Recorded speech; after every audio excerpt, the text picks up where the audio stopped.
அருமையானே, நேரங்கள் குறுகி இருக்கிறபடினாலே வேகமாக கர்த்தருக்கு செல்லுவோம். கடந்த மாதத்திலே வாக்கு பண்ண தேவன் இந்த மாதத்திலும் நமக்கு வாக்கு பண்ணுகிறார். இந்த வாக்குத்தத்தின்படி நம்ம ஜெபித்தோம். அரசியல்வாதிகளுக்காக ஜெபித்தோம், மக்களுக்காக ஜெபித்தோம். நம்ம தெரிஞ்சு கொண்ட வேலை ஒரு விஷயம் இருக்கிறது. அதை இன்றைக்கு வாக்குத்தத்தமாய் தேவன் நமக்கு கொடுக்கிறார். அதை நாம் பயன்படுத்தி இந்த நாளிலே அவரோடு கூட நாம் இணைந்து இந்த மாதம் முழுவதுமாய் அல்ல, நாம் மதிக்கிற வரையிலும் நாம் அவரோடு இணைந்து கூட நாம் செல்லுவோம். நாம் வேதத்திற்கு வாசிப்போம். எடுத்தவர்கள் வாசிக்க எரேமியாவின் தீர்க்க தரிசன புஸ்தகம் 7ஆம் அதிகாரம் 3வது வார்த்தையை நாம் வாசிக்க கேட்கிறோம். இஸ்ரவேலின் தேவனாகிய சேனைகளின் கர்த்தர் சொல்லுகிறார், இஸ்ரவேலின் தேவனாகிய சேனைகளின் கர்த்தர் சொல்லுகிறார், உங்கள் வழிகளையும் உங்கள் கிரியைகளையும் சீர்படுத்துங்கள். அப்பொழுது உங்களை இந்த ஸ்தலத்திலே குடியிருக்க பண்ணுவேன். ஹல்லேலூயா. நல்ல கையை தட்டி ஒரு ப்ரமோஷன், நல்ல ஒரு ப்ரமோஷன் கொடுக்கிறார். என்ன பாருங்க, வானத்தையும் பூமியையும் அண்ட சராசரங்களையும் படைத்த அன்பு தெய்வம் இந்த உலக மக்களுக்கு சொல்லுகிற வார்த்தையிலே ஒரு வார்த்தை நமக்கு இந்த காலைகளிலே தேவன் சொல்லுகிறார். அவர் என்ன சொல்லுகிறார்? உங்கள் வழிகளையும் நீங்க செக் பண்ணி பாருங்க. இன்னைக்கு கூட ஒரு சகோதரன் சகோதரி உள்ள வந்தாங்க. ஆண்டவர் அவர் அவங்க ஒய்ஃபை விட்டுட்டு போறாரு, வண்டியில அவர் போறாரு. ஆண்டவர் சொன்னாரு, அவரை கூப்பிட்டு பேசு அப்படின்னாரு. உடனே அவரை கூப்பிட்டேன். உடனே அதை கீழ் பண்ணிட்டு வந்தார். நல்ல மனுஷன் கீழ் பண்ணி வந்தார்.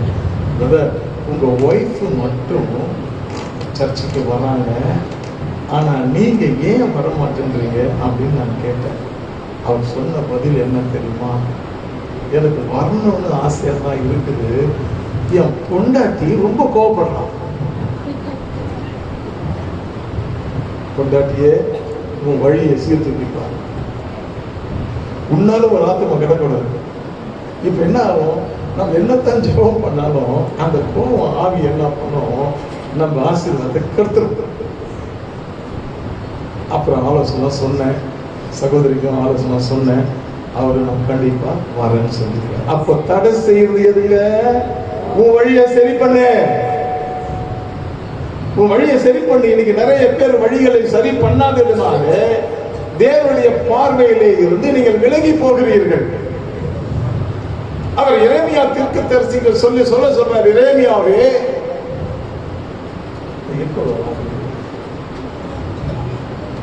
என் ஜனங்கள் தங்கள் வழிகளை அவர்கள் கெடுத்துக் கொண்டு இருக்கிறார். மோசே மலையிலிருந்து இறங்கி வரும்போது கூட பாரத்தோடு 40 நாள் புசிப்பும் குடிப்போம், சாப்பிடாம குடிக்காமலும் தண்ணி குடிக்காமலும் மலையில காத்து இருந்தார் மக்களுக்காக. அவர் கற்பனைகளை எழுதி வாங்கி கொண்டு வரும்போது ஆண்டவர் மோசே பார்த்து, மோசே உன் ஜனங்களை கவனித்து பார், அவர்கள் தங்கள் வழிகளை கெடுத்துக் கொண்டு இருக்கிறார்கள். அவர்கள் கெடுத்துக் கொண்டதுனால வந்ததுதான் நம்மளுக்கு வேண. ஆரோனை பார்த்து அவங்க சொல்றாங்க, ஆரோனே, மோசே போனாரு, என்ன ஆச்சுன்னே தெரியல, 40 நாள் ஆயிடுச்சு போய், அவரை வரவே இல்லை.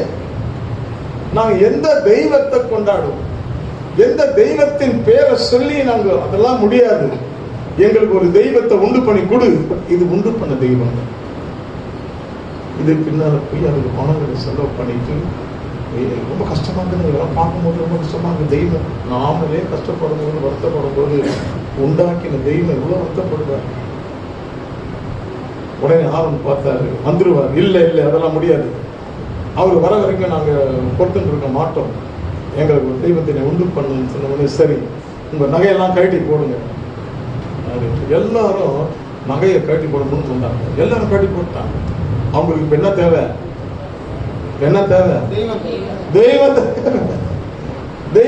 தெய்வத்தை யார் உண்டு பண்றது பாருங்க. உண்டு பண்ண தெய்வம் மேல இருக்கிறாரு. இன்னைக்கு இவங்க உண்டு பண்ணி உட்கார வச்சுக்கிறாங்க, நிக்க வச்சுக்கிறாங்க. ஒரு தெய்வம் பண்ணணும். அதாவது பூவில் தெய்வம் செய்கிறாங்க, சாக் பீஸ்ல செய்கிறாங்க, சுண்டலில் கூட தெய்வம் செய்கிறாங்க தெரியுமா? நான் பார்க்கிறேன். இது கையினால் வார்ப்பிக்கப்பட்ட ஒரு சிலை, ஒரு செயல். நம்மை உண்டாக்கினவர் நமக்கு எல்லாமே படைத்தார் என்று ஆதியாகமத்தில் நம்ம சொல்லுது. அந்த உண்டாக்கின தெய்வத்தை, உருவாக்கின தெய்வத்தை ஜனங்கள் மறந்து போனார்கள். ஒரு தெய்வத்தை உண்டு பண்ணி கொடு, உன் நகையை கட்டி போடு, கட்டி போட்டாங்க. அந்த நகையெல்லாம் உருக்குனாரு. ஒரு கண்ணுக்குட்டியை செய்துட்டாரு. என்ன செய்துட்டாரு? கண்ணுக்குட்டி. இப்ப என்ன பண்ணாங்க? செய்து முடிச்ச உடனே தலையில தூக்கி வச்சுக்கினாங்க. இப்போ கர்ப்பஸ்திரீகள் பிள்ளையை அவங்க சுமக்கிறாங்களா, பிள்ளை அவங்க சுமக்கிறாங்க? இன்னைக்கு தெய்வத்தை யார் சுமக்கிறாங்க? தகப்பன் தான் நம்ம சுமக்கிறாரு. தகப்பன் சுமந்து கொண்டு போகிறது போல நான் உன்னை சுமந்து கொண்டு போவேன். சரி, நான் அதை சொல்லிட்டேன், அதிலே போயிட்டேன்னா எனக்கு நேரம் ஓடிடும். நீங்க சிந்தித்து பாருங்க, உங்க வழியை சிந்திச்சு பாருங்க, உங்களுக்குள்ள என்னென்ன இருக்குது. ரெண்டாவது சொல்றாரு, உங்கள் வழிகளையும், உங்கள் வழியை சொல்ல, உங்கள் வழிகளையும்னா எத்தனை மாற்றங்கள் உங்க வழியில இயேசு கிட்ட போகக்கூடாது தடை செய்தோ அதெல்லாம் நீங்க யோசித்து பார்க்கணும். இங்க 3 மணி நேரம் உட்காந்து, இப்ப வெறும் 1.5 மணி நேரம் தான். அது இப்ப ஆண்டுகளுக்கு பத்தாது, எனக்கே பத்தல. ஆண்டுகளுக்கு எப்படி பத்தோம்? உங்கள் வழிகளையும், சரியா? உங்கள் வழிகளையும். அடுத்து சொல்றாரு, உங்கள் கிரியைகளையும். நீ என்ன செய்றீங்க? இப்ப நான் சொன்னேன்ல, ஒரு சகோதரி கோபத்தினால ஒரு கணவன் வரவே மாட்டேன்னு சார். சீர்திருத்தி பாருங்க, நம்ம என்ன செய்யணும்? நம்மளால யாராவது நம்ம நிமித்தம் யாராவது கெடுக்கிறாங்களா? நம்ம யாராவது கெடுக்கிறோமா? சிந்திச்சுப்பாங்க. இப்போ நீங்க ஜெபம் பண்றீங்க, ஜெபம் பண்ணும்போது கூட 2 ஆவிகள். நீங்க ஜெபம் பண்ணினே இருப்பீங்க, ஒரு ஆவி வெளியே சுத்தினே இருக்கும். அப்போ தேவனிடத்துல ஜெபம் பண்ணி பிரயோஜனம் இல்லை. நான் போன் பேசிட்டு எங்க வீட்டில் என்ன பண்ணுவாங்க, சத்தம் போட்டு பேசினே இருப்பாங்க. அப்போ எனக்கு ஃபோன் வரும். நான் ஃபோன் பேசினேங்கிறேன், எங்கே வந்து கத்தினேன். அப்போ அவங்க பதில் என்ன தெரியுமா? அதாவது நாங்கள் அப்படித்தான் பேசுவோம், நீ வெளியே போ. எப்படிங்க அப்படி சொல்லாம சொல்றாங்க அவங்க உள்ளத்துல.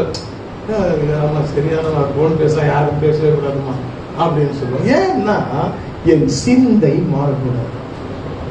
நான் ஏதாவது முக்கியமா பேசினே இருப்பேன். அப்போ தேவனோடு உறவு கொள்ளும் பொழுது நம்ம சிந்தை மாறலாமா?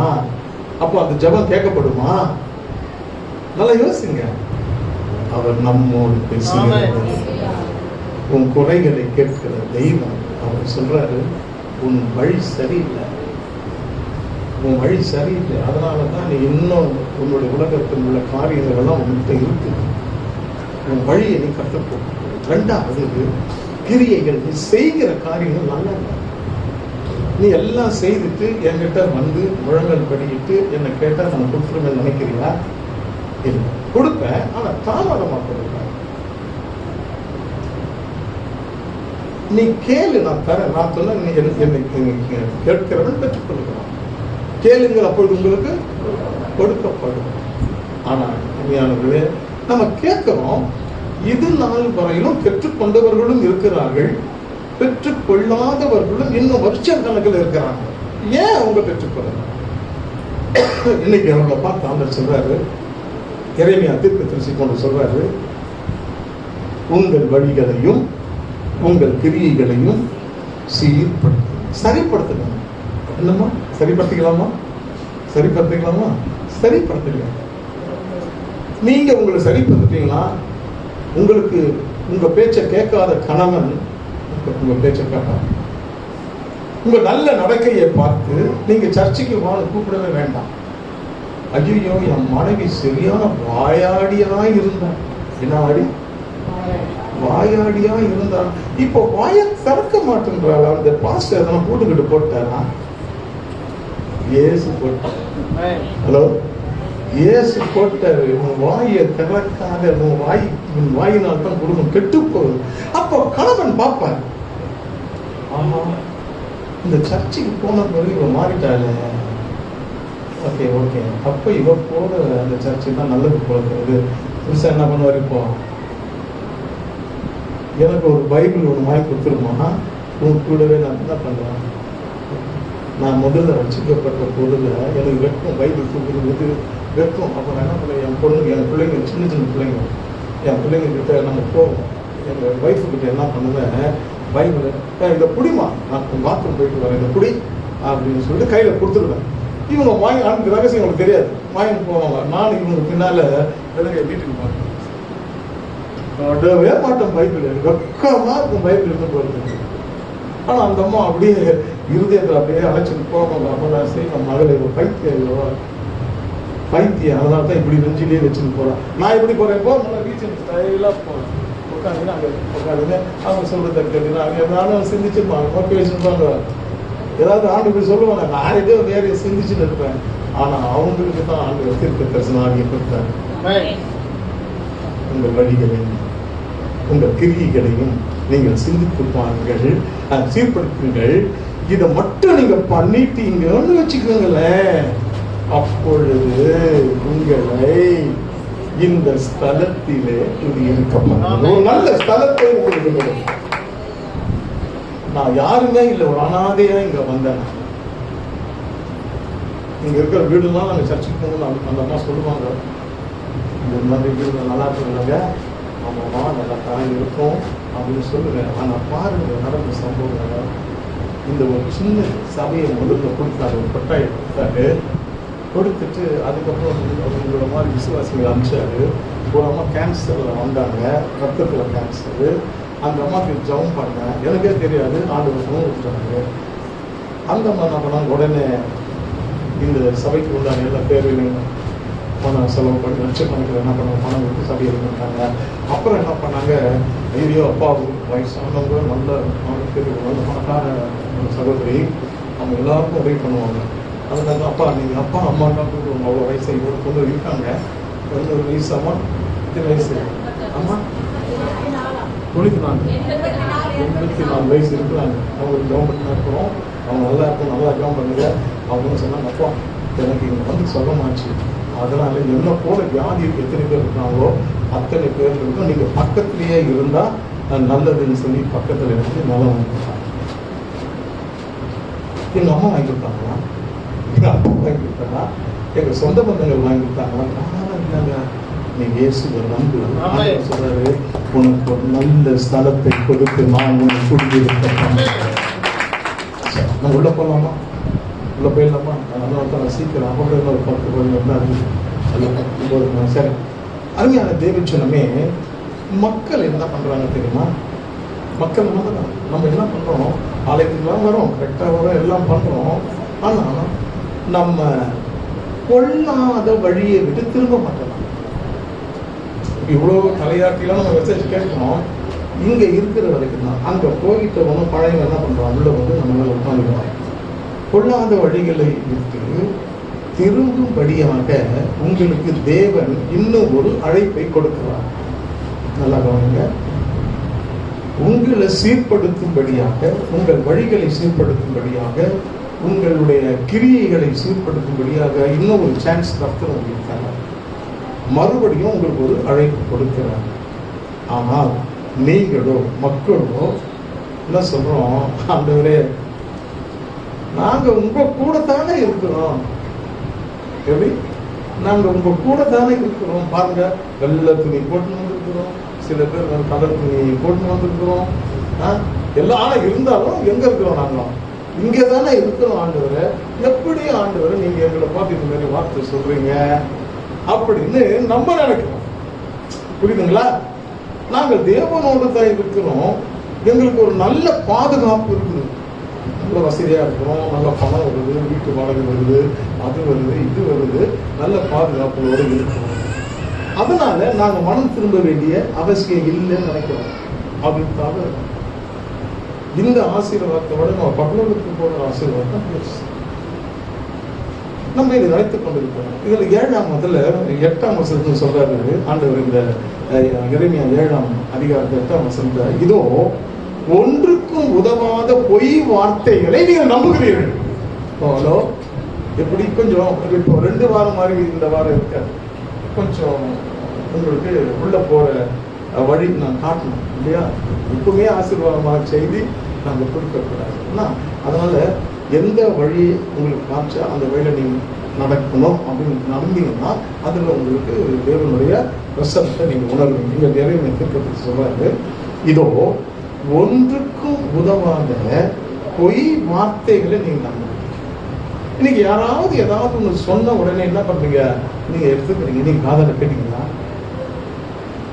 யாராவது சொல்ல உடனே சொன்ன பத்தியா எனக்கு அப்பவே தெரியும், அது மூஞ்சே சரியில்லை. யாரு மூஞ்சி சரியில்லை? அது மூஞ்சே சரியில்லை, ஆனா நிச்சயமா அது சொல்லி இருக்கோமா? நம்பு.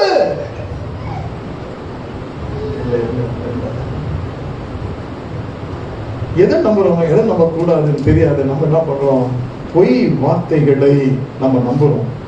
என்ன சொல்றோம்? நீங்க திருடி, கொலை செய்து, விபச்சாரம் பண்ணி, நீங்க நினைக்கலாம் நாங்க எங்க திருடணும் பாஸ்டர், நீங்க எங்களை பார்த்தேன்.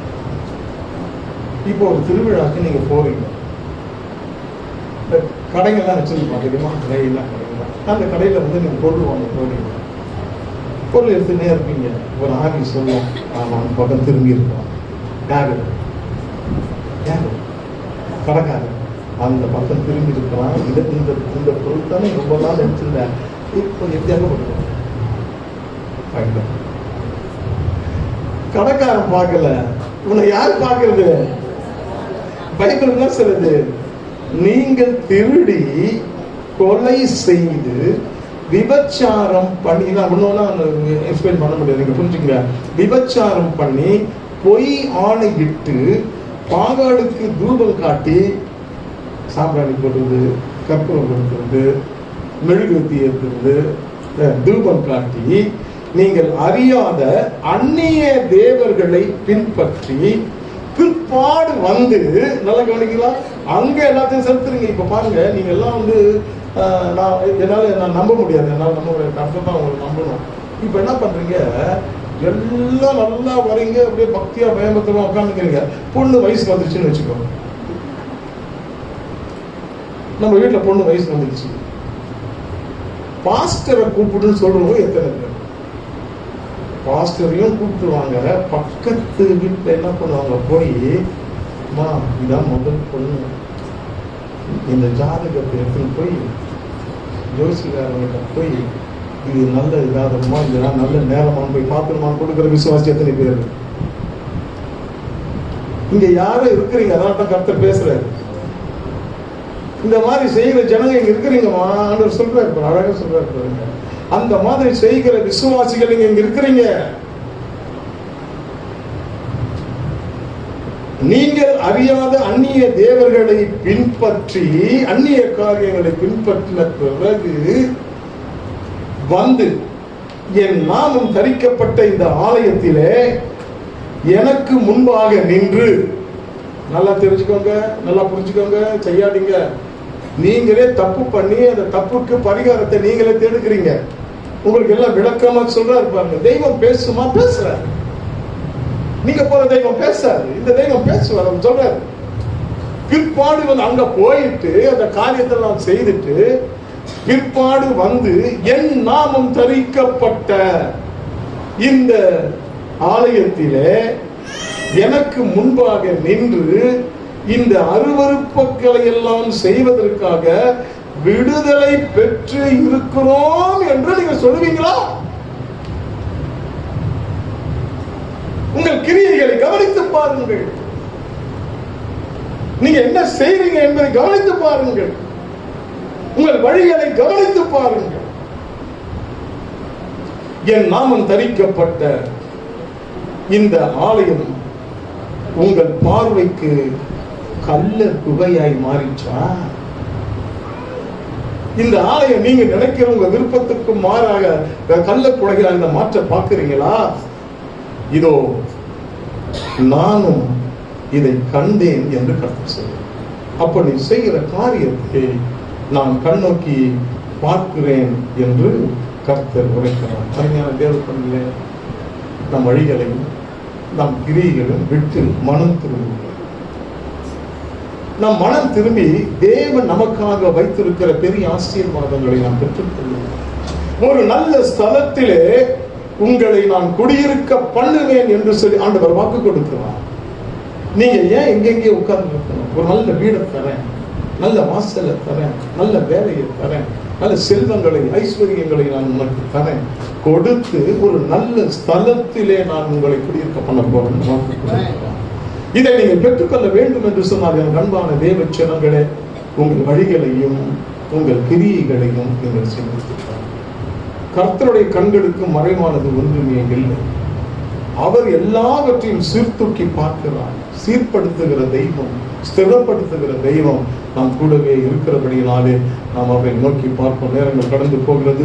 லூக்கா எழுதின சுவிசேஷம் 15ஆம் அதிகாரத்திலே 17வது வார்த்தையிலிருந்து நாம் வாசப்போது உங்களுக்கு எல்லாருக்கும் தெரியும். இளையப்பன் பெற்று போன ஒரு மகன் அவனுக்கு புத்தி தெளிந்த போது, பாருங்க அவன் வாசிக்கிறார். அவனுக்கு புத்தி தெளிந்த போது, என்ன தெளிந்த போது? புத்தி தெளிந்த போது. அப்ப புத்தி கெட்டு போய் செய்யணும். நம்ம பல காரியங்களை தேவன் நம்ம கூடவே இருக்கிறார். உங்களுக்கு தெரியுமா? இதோ உலகத்தின் முடிவு பரியந்தமும் சகல நாட்களிலும் நான், ஆமாங்க, நீங்க தப்பா பண்ணீங்கன்னா தப்பா நடக்கும். ஒரு ஃபீலிங் உங்களுக்கு உண்டு பண்ணும். ஆண்டவரே, நான் சபைக்கெல்லாம் ஒழுங்க தானப்பா வரேன், நான் என்னப்பா பண்ணேன். அப்ப என்ன பண்றது? இப்போ குற்றவாளியத்தான் போலீஸ்காரன் பிடிப்பான். ஒரு நிரபராதை பிடிப்பானா? பிடிக்க மாட்டான். அவன் நினைப்பான், நான் குற்றம் பண்ணிக்கிறோம். அப்ப நம்ம என்ன பண்ணி இருக்கிறோம் அது அவருக்கு தெரியுது. அதனாலதான் நம்ம வாழ்க்கையில முன்னேற முடியவில்லை. அருமையானவர்களே, இந்த காலை வேளையில உங்கள் வழிகளையும் உங்கள் கிரியைகளையும் நீங்கள் சீர்தூக்கி பார்க்கணும். இந்த இளையகுமாரன் தகப்பனுக்கு ஒரு ஜென்ம பகைமையா இருந்தான். இவனால தகப்பன் மனம் துக்கப்பட்டது. அவரை துக்கப்படுத்தி விட்டு பணங்களை எடுத்து நண்பர்களை கூட்டிக் கொண்டு போகிறான். எல்லா பணங்களும் அழிந்து போயிட்டு இன்னைக்கு பணத்தை நம்பி, வீடு வாசலை நம்பி, சொத்தை நம்பி, சுகத்தை நம்பி, பிள்ளைகளை நம்பி வாழ்கிற அருமையான தேவ பிள்ளையே, நீ யாரையும் நம்ப வச்சுக்கோ. அன்பு செலுத்தும், ஆனா நம்பிக்கை வேற, அன்பு வேற. அன்பு சகலத்தையும் சகிக்கும், நம்பிக்கை சகிக்காது. நல்லா நீங்க கவனிக்கணும். இவன் நம்புனா, அப்பா நம்புனாரு, அப்பாவுக்கு துரோகம் பண்ணிட்டு போனான். போயிட்டு கெட்டு போய் சாப்பாட்டுக்கு நான் ரொம்ப கஷ்டம். உன் பணம் உன்னை வறுமையில கொண்டு போய், நீ நம்புகிற காரியங்கள் உன்னை வறுமையில கொண்டு போய் இப்ப பாருங்க, புத்தி இல்லாத போது செய்வாங்க. இந்த காரியங்கள்லாம் யார் செய்வாங்கன்னு சொன்னா, புத்தி இல்லாதவர்கள் செய்வார்கள். புத்தி உள்ளவர்கள் யோசித்து பார்ப்பார்கள். அப்போதான் இவனுக்கு புத்தி வந்துருச்சு. எல்லா குறைவு வரும்போது சாப்பிடக்கூட கஷ்டம். பன்னிக்கு போடுற தவிடு கூட அவனுக்கு என்ன பண்ணல, கிடைக்கல. இப்போ கஷ்டப்பட்ட போது அவன் புத்தி தெரியும். இந்த காலை வேளையில உங்கள் வழிகளையும் உங்கள் கிரிகளையும் நீங்கள் சீர்தூக்கி சீர்படுத்துகிறீங்கன்னா அவனை போல நீங்க மாறும். இப்போ அவன் தன்னை சீர்படுத்தி கொண்டான். ஐயோ, நான் செய்தது ரொம்ப தப்பு அப்படின்னு நினைச்ச போதே அவன் புத்தி மாறிவிட்டது. புத்தி தெளிந்த போது அவன், என் தகப்பனுடைய கூலிப்பாளர்களில் எத்தனையோ பேருக்கு பூர்த்தியான சாப்பாடு இருக்கிறது, நானும் பசியனும். ஏசப்பா ஐஸ்வர்ய சம்பந்தர், அவர் நம்மை ஆசீர்வதிக்கிறவர். அவரை விட்டு நம்ம தூரம் போகணும், அடுத்தவரை நம்ம நம்பணும், அடுத்தவர்களை நம்ம தேடி போகணும்னு சொன்னா நம்ம புத்தி கெட்டு போயிடும். அதனால உங்கள் வழியை நீங்கள் சீர்படுத்துங்கள். நான் எழுந்து என் தகப்பனிடத்திற்கு போய், தகப்பனை பணத்துக்கு விரோதமாக, உமக்கு விரோதமாக பாவம் செய்தேன் என்று அக்கீதான் நீங்க வாசித்து பார்த்தீங்கன்னா, அவன் மனம் திரும்பினான். அன்பான தேவ பிள்ளைகளே, உங்கள் பொல்லாத வழிகளையும் உங்கள் பொல்லாத கிரியைகளையும் விட்டு நீங்கள் மனம் உங்களை நீங்கள் சீர்படுத்திக் கொள்ளுங்கள். நம்மளை சுத்தம் பண்ணிப்போம், நல்ல சுத்தமா பண்ணிப்போம். அப்பொழுது அந்த நம்ம ஸ்தலத்தில் என்ன பண்ணுவார், கொண்டு வந்து குடியிருக்க பண்ணி அநேக நம்மை பார்க்கும்படியாக கர்த்தர் நமக்கு உதவி செய்வான். மனம் திரும்பி தன்னை அவன் வழியையும் அவன் கிரியைகளையும் சீர்படுத்தி கொண்டதினாலே அந்த குடும்பம் சந்தோஷமானது. இன்று உன் குடும்பம், உன் கணவன், உன் மனைவி, உன் பிள்ளைகள் நன்றாக ஆசீர்வாதமாக உயர்ந்திருக்க வேண்டுமானால், அருமையான விசுவாசிகளே, இறைவன் அக்கத்தில் சம்பவமாக கர்த்தர் சொல்லுகிறார், உங்கள் வழிகளையும் உங்கள் கிரியைகளையும் என்ன பண்ணுங்க, நீங்கள் சீர்படுத்தி கொள்ளுங்கள். அது மாத்திரம் நம்மை சீர்படுத்தி கொண்டால் கர்த்தர் நமக்காக என்னென்ன காரியங்கள் செய்வார். நம்ம சீர்படுத்தி கொண்டோன்னு வச்சுக்கோங்களேன், அப்போ நமக்கு என்ன பண்ணுங்க, இப்போ ஒரு மனுஷன் காலையில் எழுதுக்கும் போது ஒரு மாதிரி தான் எழுந்துக்கும். அதே அவன் ஆஃபீஸ் போகும்போது பாருங்க, அவன் ஸ்டைல் மாறி அந்த பழைய ஸ்டைல் அவன் போக மாட்டான். நம்மளுக்கு அந்த பழைய ஸ்டைல் வேண்டாம், புதிய ஸ்டைலில் போய் ஆண்டவர் என்ன பண்ணுவோம், நம்ம கனப்படுத்துவோம். எரேமியா 26ஆம் அதிகாரம்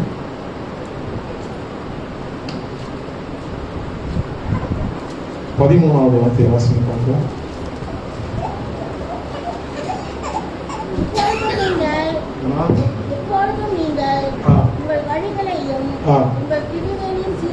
இல்ல சார், மறுபடியும் உங்களுக்கு சொல்லினே இருக்கிறாரு. இப்பொழுது கூட காரியம் போல, இப்போ கூட ஒன்றும் தப்பு இல்லை.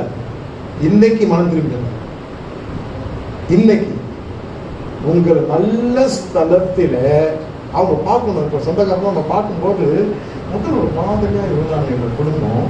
இப்போ ரொம்ப அழகாக இருக்கிறாங்க, நல்லா ட்ரெஸ் பண்ணுறாங்க, நல்லா சாப்பிட்றாங்க, சைக்கிள் கூட இல்லாத இவங்க நல்ல பைக் வாங்கி வச்சுருக்கிறாங்க. இந்த பெருமைகளை இயேசு உங்களுக்கு கொண்டு கொடுக்குறோம். ஹலோ, நம்ம சபையில் கைத்தறியம்மா லட்சுமியம்மா வந்திருக்காங்க. 2 பைக் என்னமோ வாங்கியிருக்காங்க இல்லையா, புதுசாக 2 புதிய பைக் வாங்கி யாரும். இப்போ அவங்க சொந்த பந்தம் நினைப்பாங்க, அவங்கள பார்த்து இன்னைக்கு அவங்க சொந்த பந்தம்லாம் வராங்க. உங்களை பார்த்து உங்கள் சொந்த பந்தங்கள்லாம் வரணும். அப்போ உங்கள் வழிகளையும் உங்கள் கிரியைகளையும் நீங்கள் புதியப்படுத்திப்பாங்க. நீங்க சொல்றாரு, இப்பொழுதும் நீங்கள் ஒன்று மோசம் போல இவங்க அவங்க தம்பியெல்லாம் கூப்பிட்டு வந்திருக்காங்க. ரொம்ப சந்தோஷம், ரொம்ப சந்தோஷம். இப்போ அவங்க நல்ல வார்த்தைகளை நல்லா கவனிக்கிறாங்க. சகோதரனே, நல்ல வார்த்தைகளை கவனிங்க. ஆமாம், நல்ல வார்த்தைகளை கவனிங்க. இப்பொழுதும் நீங்கள் புதியதாய் வந்தவர்கள், பழமையாய் இருக்கிறவர்கள், நீங்கள் உங்கள் வழிகளையும் உங்கள் கிரியைகளையும் சீர்படுத்தி உங்கள் தேவனாகிய கர்த்தருடைய சத்தத்தை கேளுங்கள். நீங்கள் செய்ய வேண்டியதுதான். 1 சீர்படுத்திக்கங்க, 2வது அவருடைய சத்தத்தை கேளுங்க. உங்கள் தேவனாகிய கர்த்தருடைய சத்தத்தை கேளுங்க. அப்பொழுது உங்களுக்கு விரோதமாய் சொன்ன தீங்குக்கு மனஸ்தாபப்பட போறாங்க. இப்படி ஒரு தெய்வத்தை பார்த்துக்கிறீங்களா நீங்க? இப்படி தெய்வத்தை பார்த்துக்கிறீங்களா நீங்க? இப்பொழுதும் நீங்கள் உங்கள் வழிகளையும் உங்கள் கிரியைகளையும் சீர்படுத்தி உங்கள் தேவனாகிய கர்த்தருடைய சத்தத்தை கேளுங்கள். அப்பொழுது கர்த்தர் உங்களுக்கு விரோதமாய் சொன்ன, அப்போ நீங்க இந்த 2 காரியத்தை நீங்க செய்து உங்களை சீர்படுத்திட்டீங்கன்னா, அப்போ உங்களை என்ன பண்ணக்கூடாது, இந்த ஸ்தலத்தில் குடியிருக்க பண்ணுவேன் என்று. அதனால தீமைகளை பார்க்க வேண்டாம், நம்ம வழிகளை நம்ம சிந்தித்து பார்ப்போம். நம்ம என்னென்ன செய்யறோம், தப்பாக செய்யறோம், அதே ஒன்று பிடிக்காது. ஒரு நம்ம பிள்ளைங்க, சின்ன பிள்ளைங்க கொஞ்சம் பெருசாக வாலிப பிள்ளைங்க ஆகிட்டு அப்பா எடுத்து தம்மாடி சொன்னால் எப்படி இருக்கும்? வெறி விடுறான், அப்பா வெறி இந்த மாதிரி சொல்லுவோமா? கூப்பிட்டு பொலார் குடும்பம் இல்லை. அப்போ நமக்கு மட்டும் இவ்வளோ போனோம் ஒரு தெய்வத்துக்கு வராதான். அப்படி இருந்து நான் தீங்கு என்ன பண்ண மாட்டேன், நான் நினைக்க மாட்டேன். நீங்கள் என்ன பாருங்க, நீங்கள் சீர்படுத்திக்கங்க, நான் நல்ல சொல்கிறேன். கண்களை மூடி நம்ம ஜெபிக்கலாமா?